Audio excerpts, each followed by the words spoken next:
প্রিয় ভিউয়ার্স ভাইরা আসসালামু আলাইকুম। আশা করি সবাই ভালো আছেন।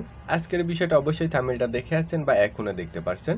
আপনার ফেসবুক প্রোফাইলের জন্য এমন একটি লোগো কিভাবে তৈরি করবেন সেটা জানতে হলে আপনাকে সম্পূর্ণ ভিডিও কন্টিনিউ করতে হবে। আর আপনি আমাদের চ্যানেলে নতুন হলে অবশ্যই চ্যানেলটি একটি সাবস্ক্রাইব করে পাশে থাকা বেল আইকনটি অল সিলেক্ট করে দিবেন। আর যদি অলরেডি সাবস্ক্রাইব করে থাকেন অসংখ্য ধন্যবাদ। আর যদি আপনার কোনো বিষয়ে ভিডিও প্রয়োজন হয় অবশ্যই কমেন্ট করে জানাতে পারেন, হতে পারে পরবর্তী ভিডিও আপনার জন্য হবে। চলুন তাহলে কথা না বাড়িয়ে কাজটি শুরু করা যাক। আমরা এখন চলে আসলাম মোবাইল স্ক্রিনে। আপনি এখনই ফোনটা রোটেট করে নেন। আপনাদের দেখার সুবিধার জন্য ফোনটা আমি রোটেট করে নিয়েছি, ভিডিওটা রোটেট করে দিছি। আমি পিক্সেলব অ্যাপসটি ইউজ করছি। অ্যাপসটি আপনি গুগল প্লে স্টোরেতে অ্যাভেলেবেল পাবেন। অ্যাপসটি ওপেন করলে এমন ইন্টারফেস আসবে, ক্যান্সেলে টাচ করতে হবে। এখন আপনার এই উপরের টেক্সটটা ডিলিট করে দিতে হবে। নিচের দিকে দেখুন এ নামে একটি অপশন আছে, এই অপশনে টাচ করে টেক্সটটা ডিলিট করে দিন। ডিলিট করে দেওয়ার পর উপরের দিকে দেখুন একটি 3 ডট আছে, 3টা দাগ আছে। 3টা দাগে আপনাকে টাচ করে এটার একটা কাস্টমাইজ করতে হবে, সাইজটা ঠিক করতে হবে। এখানে ইমেজ সাইজ নামে একটি অপশন আছে, ইমেজ সাইজ। তারপরে এখানে কাস্টমাইজ সাইজে টাচ করলে এখান থেকে দেখুন প্রোফাইল পিকচার নামে একটি অপশন আছে, এই অপশনে আপনাকে টাচ করতে হবে। এখানে ওকেতে টাচ করতে হবে। এটা আপনার একটা স্কোয়ার সাইজ হয়েছে, প্রোফাইল পিকচারের জন্য একদম পারফেক্ট। এখন আপনাকে উপরের দিকে প্লাস আইকনে একটি টাচ করতে হবে। তারপর এখান থেকে ফ্রম গ্যালারিতে টাচ করতে হবে।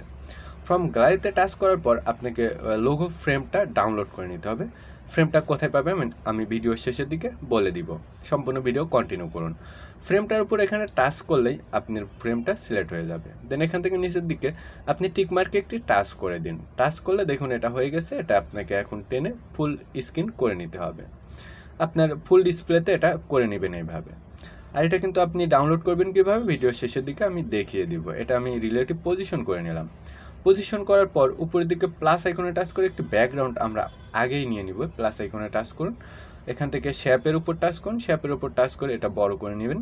আপনি ফুল ডিসপ্লে করে নিন। এটা আমরা লোগো ফ্রেমের নিচে দিয়ে দিব। এখন এখান থেকে কালার সিলেক্ট করতে পারেন। নিচের দিকে গেলে এখানে কালার পাবেন। এখন আপনার যে কালারটা ভালো লাগে সেই কালারটা এখান থেকে সিলেক্ট করে নিতে পারেন। আমি একটা অফ হোয়াইট কালার দিয়ে নিব।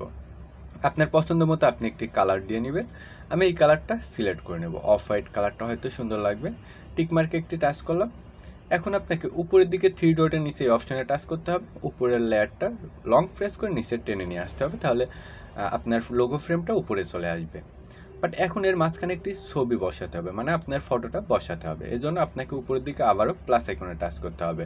প্লাস আইকনের পর এখানে ফ্রম গ্যালারিতে টাচ করতে হবে। তারপর গ্যালারি থেকে আপনাকে একটা ছবি সিলেক্ট করতে হবে, আপনি যে ছবিটা প্রোফাইলে ইউজ করতে চান। দেন এখান থেকে আমি একটি ছবি ইউজ করে দিব। আপনার ছবিটা এখান থেকে আপনি ছবির উপর টাচ করলে কিন্তু ছবিটা সিলেক্ট হয়ে যাবে। দেন এখান থেকে আমি একটি ছবি সিলেক্ট করলাম। তারপর নিচের দিকে টিক মার্কের উপরে দেখুন একটি বৃত্ত অপশন, এই বৃত্ত অপশনে একটি টাচ করুন। টাচ করলে কিন্তু এটা বৃত্ত হয়ে যাবে। তারপর নিচে টিক মার্কে একটি টাচ করুন। দেখুন একটা বৃত্ত হয়েছে, এটা মাঝখানে নিয়ে আসেন। এটা আমি একটু ছোট করে দেব। ছোট করে দিলে কি হবে, প্রোফাইলের মাঝখানে যে অংশটা সেটা সুন্দর দেখা যাবে। ছোট করার পর আবারও উপরের দিকে যে 3 ডটের নিচে যে অপশনটা আছে এটা কিন্তু আমরা নিচে দিয়ে দিব, মাঝখানে দিয়ে দিব। এখানে টাচ করব। টাচ করার পর লং প্রেস করে আমরা ব্যাকগ্রাউন্ডের উপরে রাখবো। উপরে রাখার পর দেখুন এখন কিন্তু মাঝখানে চলে গেছে।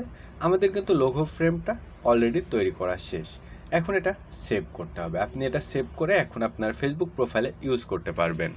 এখন আপনার মনের কাছে প্রশ্ন যে এই লোগো ফ্রেমটা আপনি কোথায় পাবেন। লোগো ফ্রেমটা পেতে হলে এই ভিডিওর টাইটেলের উপর টাচ করুন। টাচ করলে ডেসক্রিপশন বক্স ওপেন হবে। ডেসক্রিপশন বক্স ওপেন হলে যদি ফুল ডেসক্রিপশন বক্স না আসে অবশ্যই মোর অপশানে টাচ করলে ফুল ডেসক্রিপশন বক্স আসবে। সেখানে লেখা থাকবে use logo frame. Use logo ফ্রেমের নিচে যে লিঙ্কটা থাকবে লিঙ্কের উপর টাচ করলে আপনি ড্রাইভে চলে যাবেন। সেখান থেকে আপনি লোগো ফ্রেমটা খুব সহজেই ডাউনলোড করে ইউজ করতে পারবেন।